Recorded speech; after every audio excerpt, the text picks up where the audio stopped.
There will be no peace among the stars, only an eternity of carnage and slaughter and the hideous laughter of ever-thirsting gods.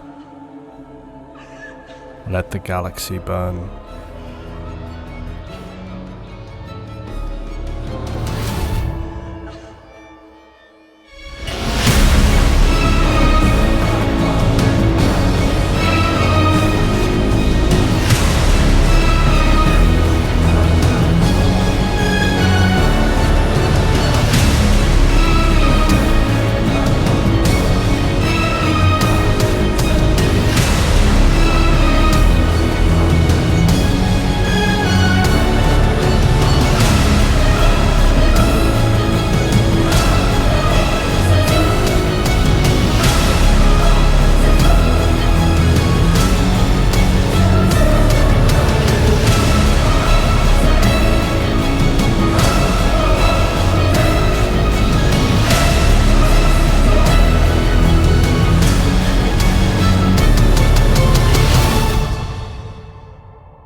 The Chaos Gods represent one of the most malevolent forces in the galaxy humanity inhabits in the 41st millennium. By the 42nd millennium, these dark forces have become wide-reaching and caused destruction beyond estimation. They pervade reality, hanging as an ever-present shadow. Far from being disconnected from that reality, the dark entities known as the Chaos Gods have far-reaching powers and continually threaten to impact the long-term stability and safety of not just humanity, but nearly all races that inhabit the galaxy. While many races have probably a hand in giving rise to the Chaos Gods, it's reasonable to say that humanity, and certainly the Eldar, have played some of the largest roles in contributing to the rise and strength of the Chaos Gods. Chaos largely exists not in the mortal galaxy, but in the pure energy realm of the Immaterium, otherwise known as warp space. The Chaos Gods do not exist in isolation either. In fact, their very existence is continually fueled by the emotions and souls of sentient beings in the material space, or Materium. Warp space itself is a bizarre and terrifying place to mortal entities, as it exists without the established laws of time and space.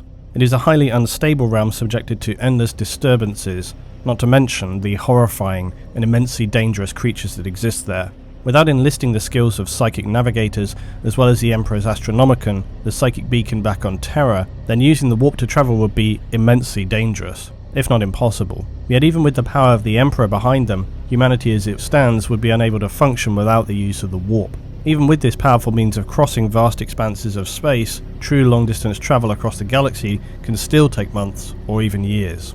Within this strange realm exist bizarre entities drawn to the psychic emanations of mortal creatures. Some of these entities, like the astral spectres, are pure warp creatures who are formed by the psychic energy and ignorant actions of untrained psychers who unknowingly, while exploring their powers, formed these creatures in the warp. Other entities, like the Enslavers, are more ancient and are believed to have existed as far back as the War in Heaven, the galaxy-ruining war between the Old Ones and the Catan-Necron Alliance. The Old Ones had created many races before, but now they were forced to create beings with powerful psychic weapons to battle the nightmarish, world-ending Catan. The experimentation and subsequent learning processes of these early psychers would unknowingly disrupt the, at this time, relatively placid Immaterium. Their psychic experimentations, usually with conflict in mind, would unknowingly fill the blank canvas of warp space with hellish creatures that would violently and forcibly breach the gap between warp and real space, the most powerful of these being the Enslavers. They would dominate, enslave if you will, using the collapsed and transmuted bodies of early psychers as portals. This would then allow more of other warp entities into real space. And these warp beings would become one component of the downfall of the Old Ones, as their own creations then fell victim to the command of Enslavers. Instead of being a tool to destroy the Catan, the Old Ones found themselves hamstrung and fighting nightmarish entities they hadn't anticipated, despite their vast wealth of knowledge. These non-specific undesignated warp entities would again breach real space to reap humanity, again exploiting the inexperienced and weak early psychers of mankind during the warp storms of the Age of Strife. While these strange and terrifying entities within the warp are certainly unsettling and problematic for mankind and the other races in the galaxy, they are incomparable to the true masters of warp space, the gods and demons of chaos. These are devastatingly powerful entities who are formed from the same energy that comprises warp space itself. The gods of chaos would largely be birthed into the warp as early as 10,000 years BC. Human shamans would detect and sense their malevolent presence, but even though the chaos gods would exist, in one sense, they were far less active and destructive than they are in the 41st and 42nd millennium.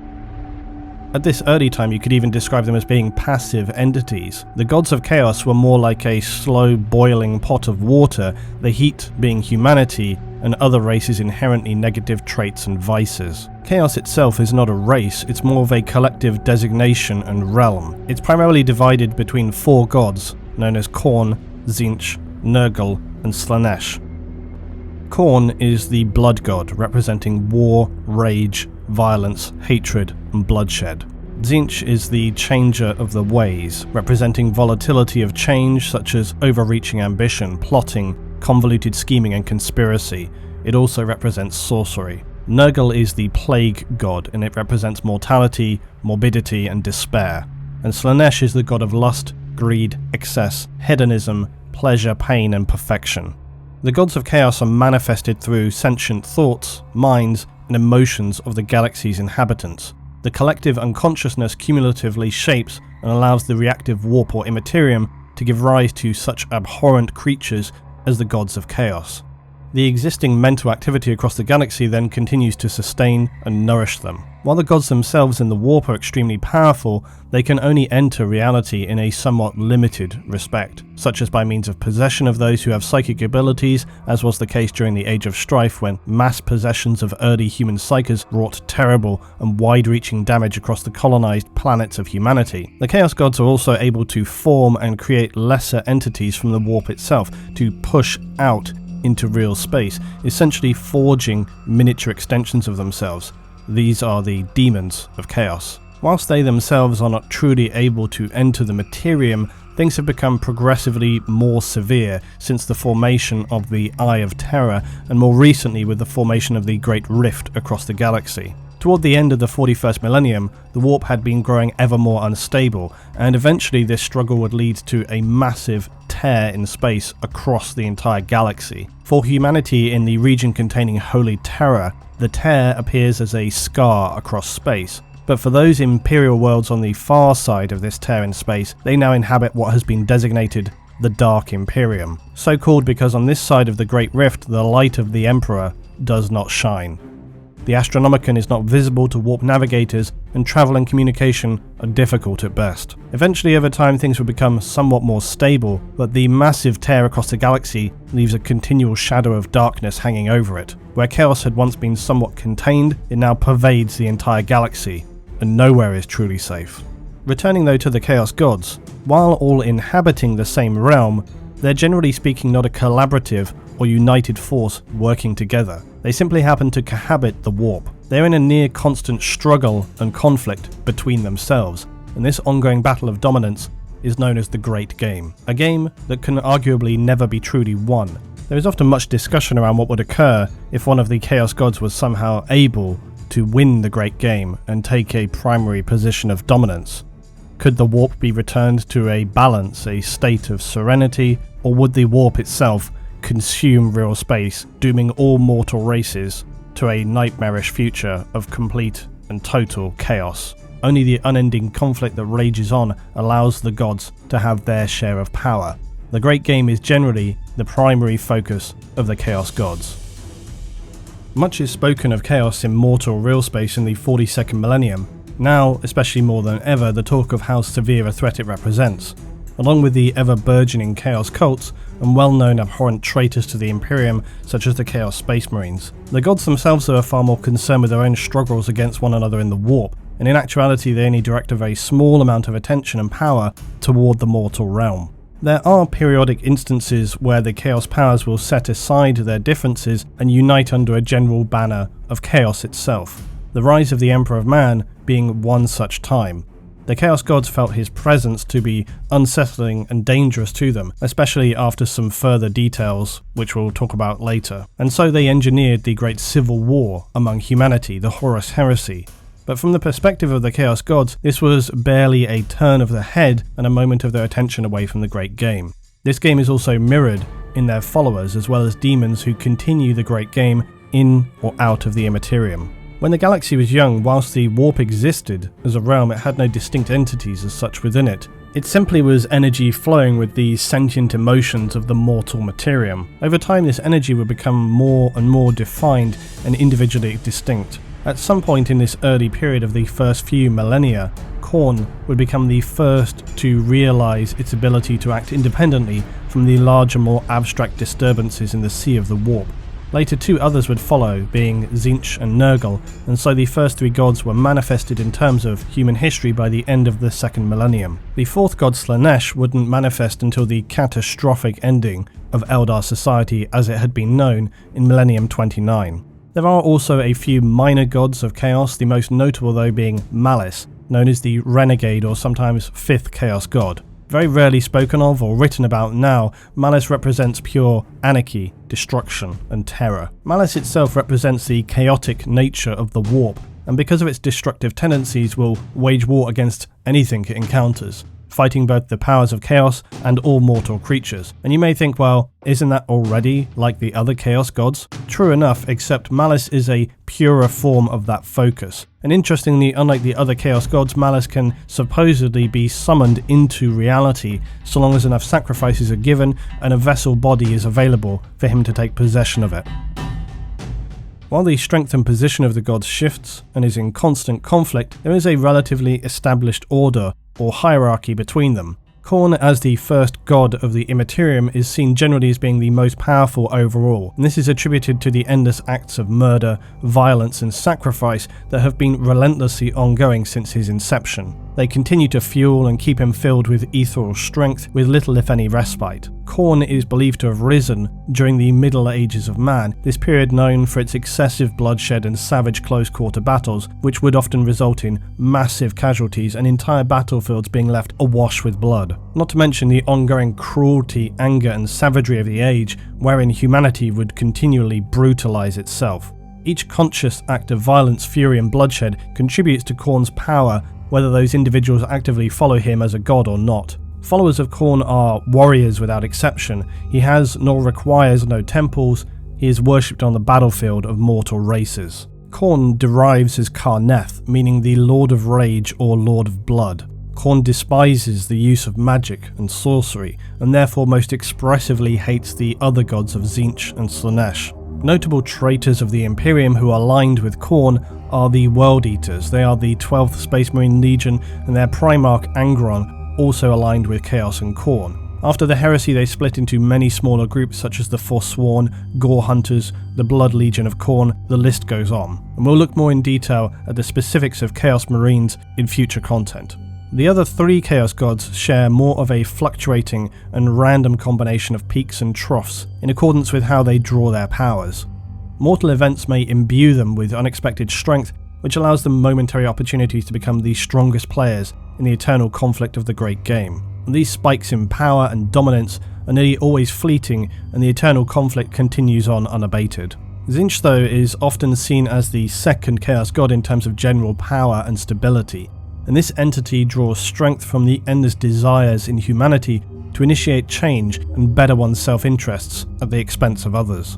While in some respect these can even be positive drives, all too often within humanity, consciously, unconsciously or surreptitiously, these desires lead to scheming, plotting and corruption. The strength of drive to acquire a different life can result in burning down institutions and established norms. It can throw states into civil war and even threaten the stability of entire planets, not to mention the well-established greed of mankind. These drives can sometimes even create events that can determine the fate of the galaxy.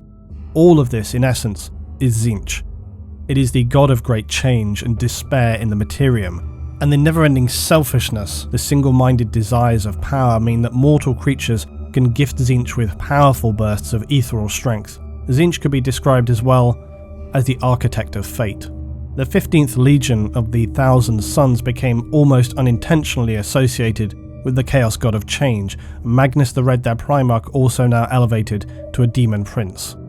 The god Nurgle, however, is far less subtle. than Tzeentch in how it draws its power, for Nurgle bathes and wallows in the agony, indeed the abject misery, of others' physical corruptions.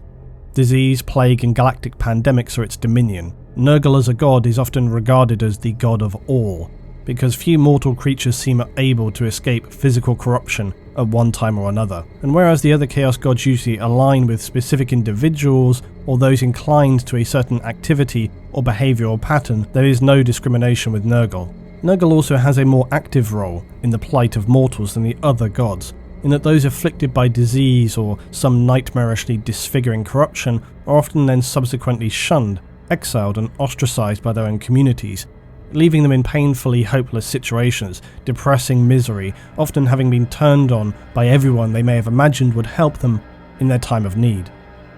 They find themselves turning to dark whispers, to Nurgle, who will then perhaps most disturbingly not cure them from their diseased and disfigured state as compensation for their spiritual devotion. If anything, their condition may often be exacerbated, but instead it will allow them to permanently live on in their unfortunately abhorrent condition, to remain as a horrific parody of their former selves, with some minor benefits. That being a relative state of physical relief. Most followers of Nurgle seem totally unaware their physical condition should be causing them levels of pain and discomfort that would make any normal being want to collapse and be put to death right there and then. This rotting of Nurgle and bloating of the body often also enables them to physically endure more damage and trauma, making the followers of Nurgle more difficult to physically dispose of. The followers of Nurgle are almost universally extremely unpleasant forms to look upon or be in the immediate vicinity of. As with their pain, they are seemingly oblivious to the horrific appearance they display to others.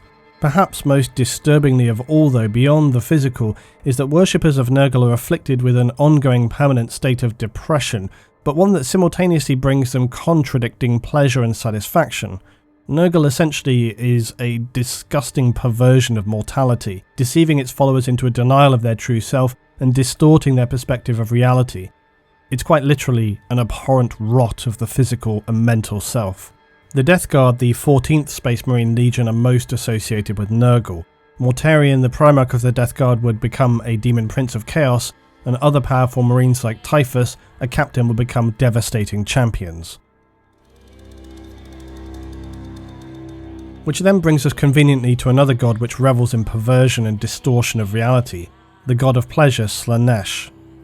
Slaanesh has had an ongoing surplus of strength ever since it was birthed at the horrific cataclysm that was the near total annihilation of the Eldar race and the shattering of their gods by Slaanesh, all brought about through their own excessively decadent and hedonistic ways. Slaanesh has a somewhat more neutral attitude toward the other three Chaos gods, as its attention is considerably more focused upon indulging its own pleasures, as is its nature. Its main opposing god, though, is Khorne, as Khorne represents violence, pain, war, and through these things ultimately death, whereas Slaanesh is much more about sustaining, for as long as possible, pleasure, pain, beyond description and estimation. To end all of this early through a bloody slaughter is counterproductive to how Slaanesh gains strength. While the previous three gods are abhorrent to humanity and Xenos alike, Slaanesh is arguably the darkest of all the gods, which is not always apparent at first glance. To be held in near perpetual states of unimaginable psychological torture, to have pleasure senses dragged and extracted to levels which could be so intense as to be painful, it's a depraved entity that revels in not simply hedonistic pleasures, but prolonging all of these to the extreme. The 3rd Space Marine Legion, the Emperor's Children, are the most notable followers of Slaanesh and are best simply described as hedonistic psychopaths. Fulgrim, the Primarch of the Emperor's Children, would also become a powerful demon prince. The strength of all the Chaos gods comes not from the most extreme acts defined by their characters, it's the very opposite. For you see, whilst a great many acts and tidal waves of emotional horror and depravity at one time would birth the gods themselves, it is the inevitability of mortal conditions that sustains and fuels them. For Khorne, endless physical conflict is as old as the mortal realm. It never ceases, it never calms, the struggle between mortals is eternal. With Tzeentch, the endless instability of mortal affairs leads to endless change and struggles for power. Nurgle, the god of all, is strengthened continuously by the inevitable decay, misery and death that occurs constantly throughout the galaxy. As for Slaanesh, in its simplest and most innocent form, it is only the pursuit of happiness and to better oneself. But following further down this path leads to corrupting desire, that little by little eating away at a mortal desire from the inside, to gain a little bit more pleasure each time. Indeed, perhaps the happiness and pleasure is gained not even by the end result, but maybe in the acts themselves, requiring them to be a little bit more each time. It is a creature that is fueled by the latent inability of mortals to be content. Glory, wealth, success, physical desires, all of these lead down a path to Slaanesh, where only damnation awaits. Through the ever-changing shift of power in the Great Game, one of the gods may become dominant over the others for a time.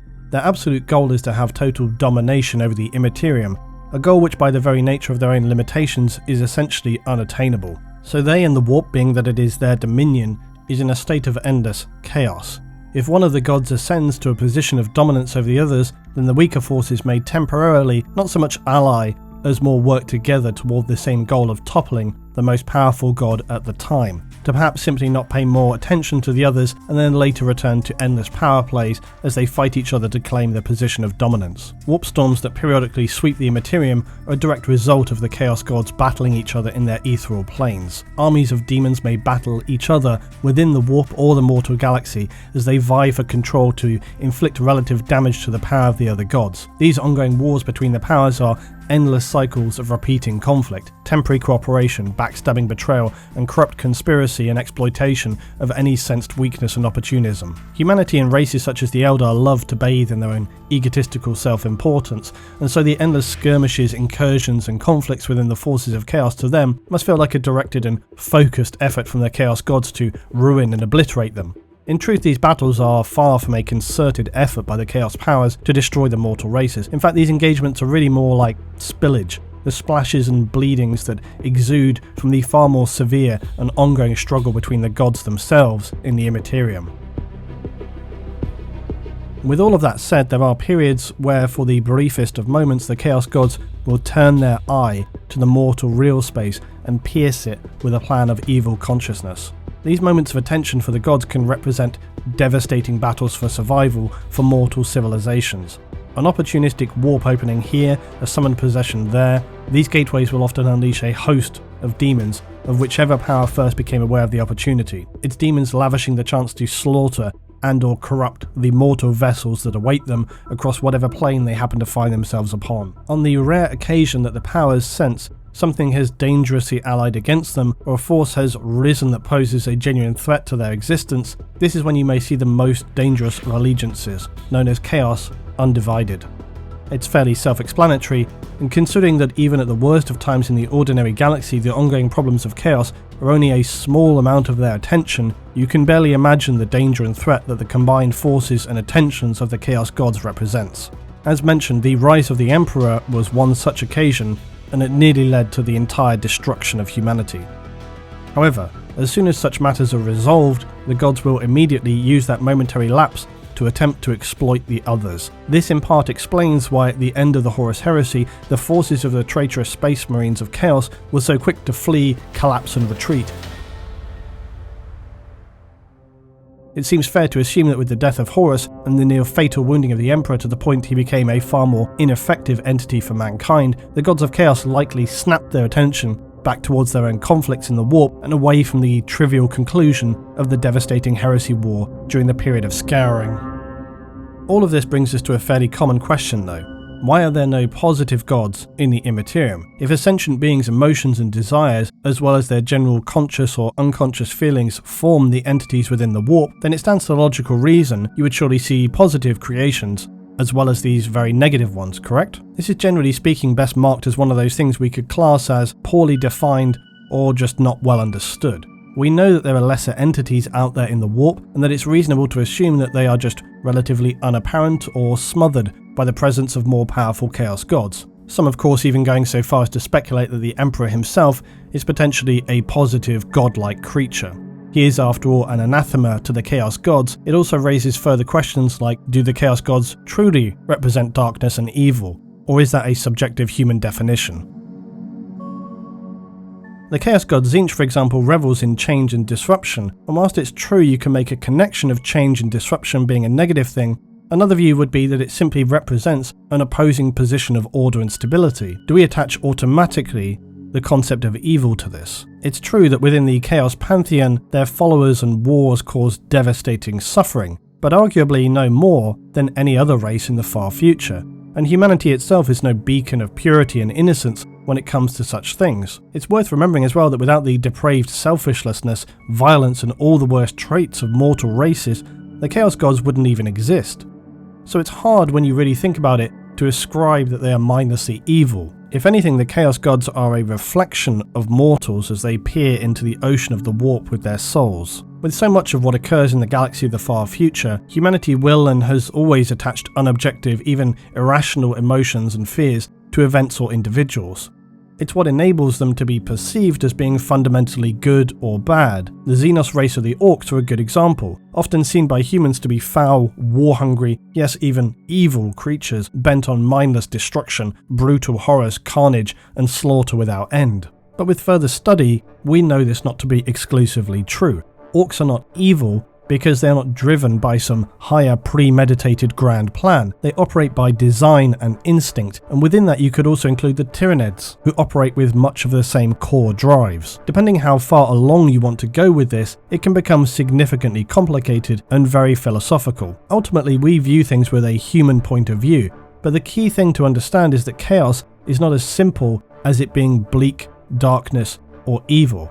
That is a humanistic projection overlaid onto it. In some respects, elements of the Chaos Gods and what they represent are actually positives, depending on your point of reference. And in saying this, I can feel Imperial Inquisitors heading my way with increasing urgency. Truly though, this is where things are slightly contentious. It's never to my knowledge expressly explained about the morality or the positive-negative aspects of the Chaos Gods. There are subjective interpretations and quotations, and arguably it's just a matter of perception. We could, for example, look from an Orc's perspective. A god like Khorne, that is a concentrated expression of violence and bloodlust, would not look dark, evil and abhorrent. For an Orc, Khorne would look pretty positive, appealing, energizing even. Now of course, were it not for the fact that Orcs have their own gods, Gork and Mork, I would never have any interest in following or worshipping chaos. On the other side of the coin, to some ordinary, non-superhuman citizens, extreme violence, bloodlust and death is perhaps shockingly not so positive or appealing. Are the Chaos Gods truly evil, or do they simply represent a balance of combined expression, where from a human perspective the negative aspects are much more pronounced? Khorne, for example, is known by some to also represent honour and courage. Tzeentch, while change can be a negative, can be a positive. Nurgle, while in this time undoubtedly it's slanted more towards horrific plague and mutation, yet it also to one degree can be about rebirth and even salvation. And Slaanesh, while all about dark and hedonistic excesses, is also about life and positive experiences, albeit for yourself. Some few would even go so far as to suggest that Slaanesh can represent love. I would imagine this to be more of an all-consuming love though, that makes someone behave dangerously and irrationally, but love nonetheless. Chaos and the Chaos Gods can be not only about destruction and horror, but about the exploration of the further realms of experience. They are the edge of the expanse of consciousness, and exist beyond the limits of human imagination. To this end, can you ever really say you would understand such beings or be able to comprehend what they could offer, what they could show you, or how this would alter your perception? I think, to quote another explorer beyond the mortal world, the Chaos Gods and their domains are seen as demons to some, angels to others.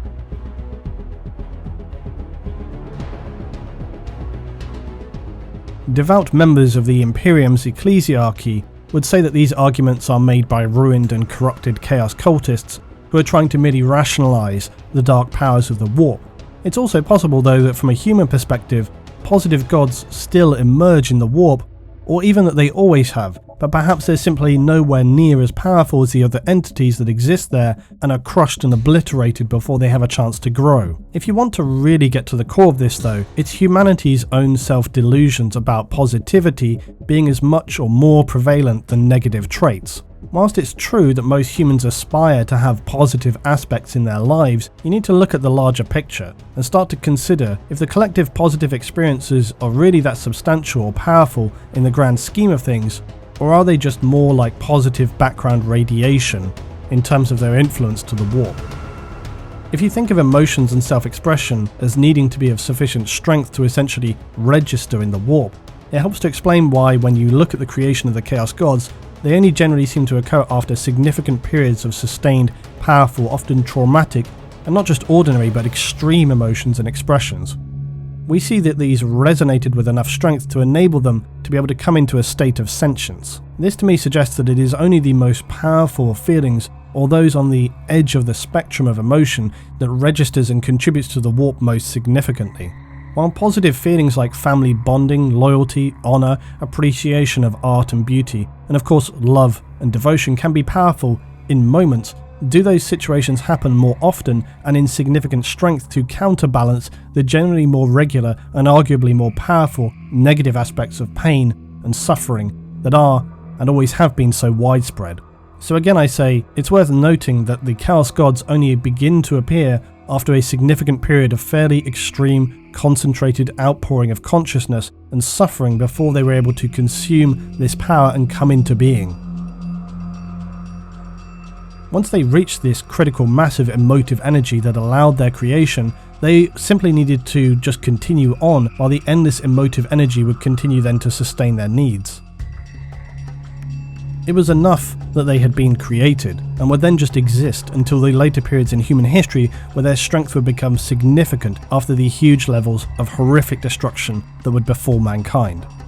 Essentially, it would have taken, or would take, a very, very powerful, consistent act of positive consciousness to bring a true, positive God into existence within the warp, and that is very unlikely given the current state of mankind in the 42nd millennium or any time previous.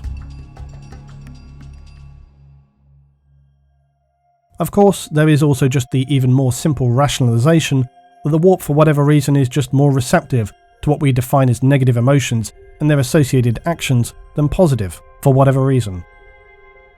In relation to how we perceive the warp, one thing that I think is a mistake to envision is negative forces as dark and positive forces as light. That is something always projected onto them. This is an age-old description, and it's like so many things overly simplistic and a part of humanity's embedded cultural delusions. We love to rationalize things in human terms, to visualize bringing light into darkness is always going to prevail. It's simple to imagine, because it's an ancient illustration. From a time in human history where these visualizations were designed to easily illustrate two opposing perspectives, to demonstrate to people that the righteous power and the side that they needed to align themselves with, to show them the positive aspects nullifying the negative ones. Light overpowers or pushes away the darkness. However, if you want to continue along with that thinking, you might also imagine that light may hold back the darkness, but that it never truly extinguishes it. Darkness is always there, waiting, and as soon as the light weakens, the darkness begins to creep in, to bleed into the edges of a room, to encroach and allow pockets of darkness to exist. Those small areas of darkness, who knows what they hold, and if the light dwindles or is extinguished, darkness will envelop what remains and dominate that space. The best summation is that a lot of perceptions are informed by realities that they themselves have individually experienced or been taught. There's undoubtedly also plenty of projection occurring, with people assigning negative traits to chaos.